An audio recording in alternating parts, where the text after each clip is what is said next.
maneira é chamada de irradiação. O que é irradiação? A irradiação é diferente da condução e da convecção. Por quê? Porque na condução é de átomo para átomo, então há o transporte de energia, tá? Direto.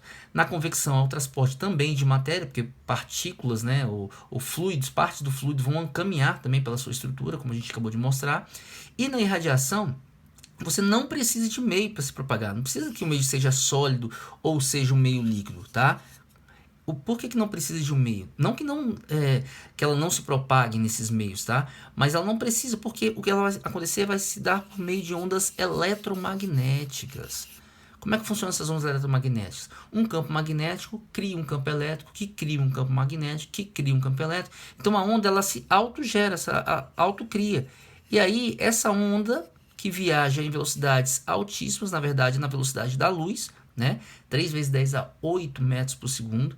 Essas ondas viajam no espaço se autocriando, nesse caso se autodestruindo. Então, nessa forma de propagação, você não precisa aqui ter um sólido ou não precisa ter um líquido aqui dentro para que isso aqui, a energia que vem aqui do Sol, por exemplo, chegue aqui na Terra.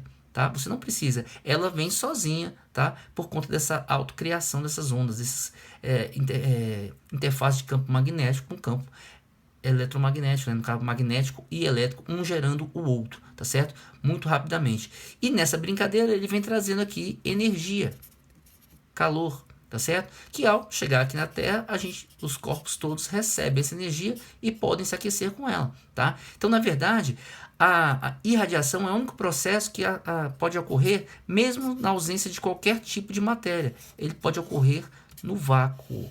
Lembre disso, ok?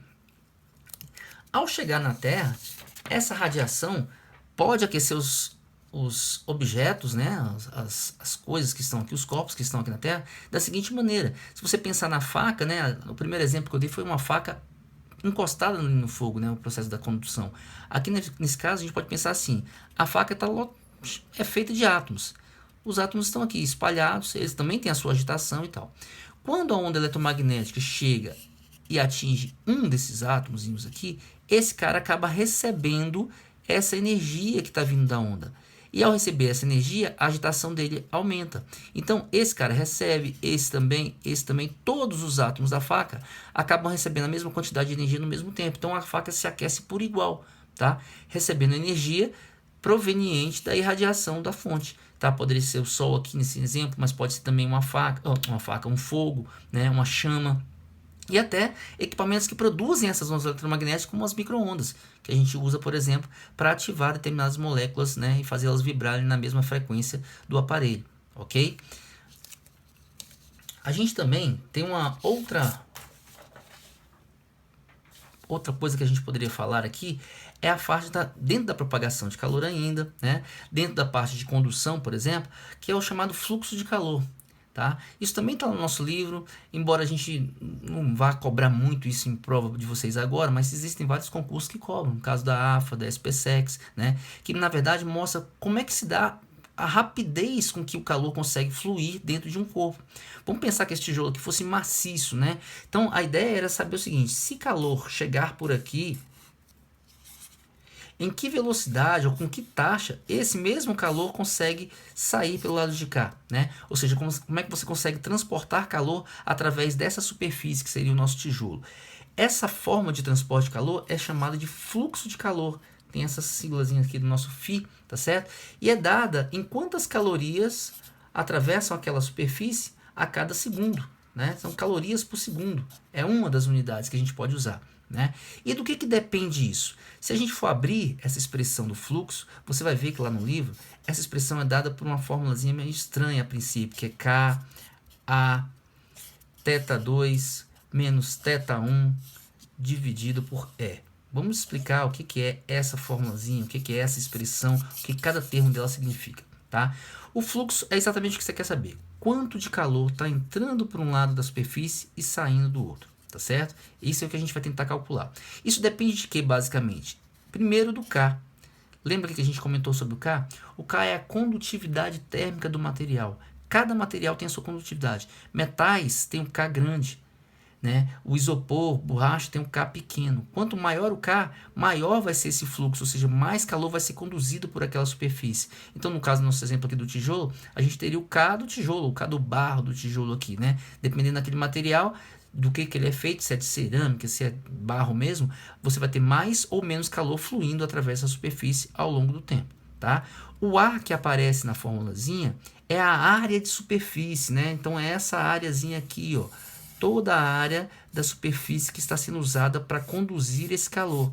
Essa áreazinha aqui é o que aparece como A aqui na forma. E a gente percebe o seguinte, quanto maior essa área, maior vai ser o fluxo, né? Por isso que, por exemplo, se você quiser secar uma roupa ao sol, né, a gente deve estendê-la no varal, deixar ela mais aberta possível. Quanto mais aberto, mais área de contato ela vai ter ali, né? E essa área aumenta o fluxo de calor através dela, então vai receber mais energia e vai perder também mais energia à medida que o tempo passa. Por isso que a roupa seca mais rápido. Se você tiver uma poça d'água no chão, se você pegar o rodo e passar por cima dessa poça d'água, você vai ver que ao espalhar a água, você está aumentando essa área e aumentaria o fluxo de calor através daquela superfície e aí a água evaporaria mais rápido, né? Então a gente usa isso muito também, né? Em vários exercícios.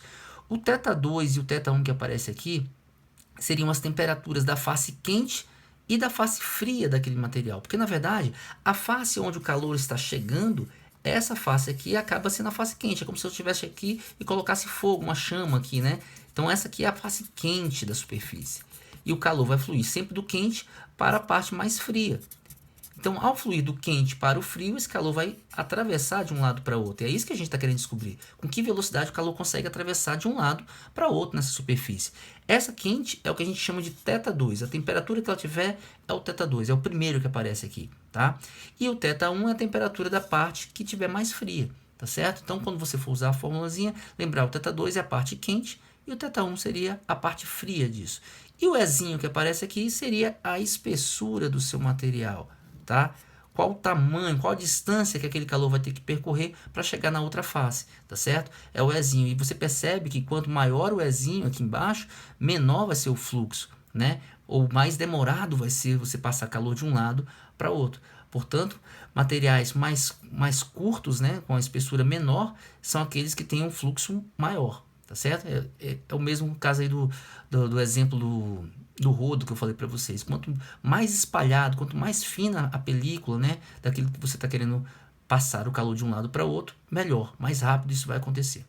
Pois bem, isso que a gente mostrou aqui foi só um resuminho do que está lá no livro, no capítulo 7, que a gente gostaria que vocês dessem uma olhadinha, tá certo? Procure fazer os exercícios do livro, os exercícios que estão lá, os exercícios propostos, tá certo? E a gente logo em seguida vai postar alguns exercícios desses resolvidos lá para vocês também no aula, ok? Fiquem com Deus.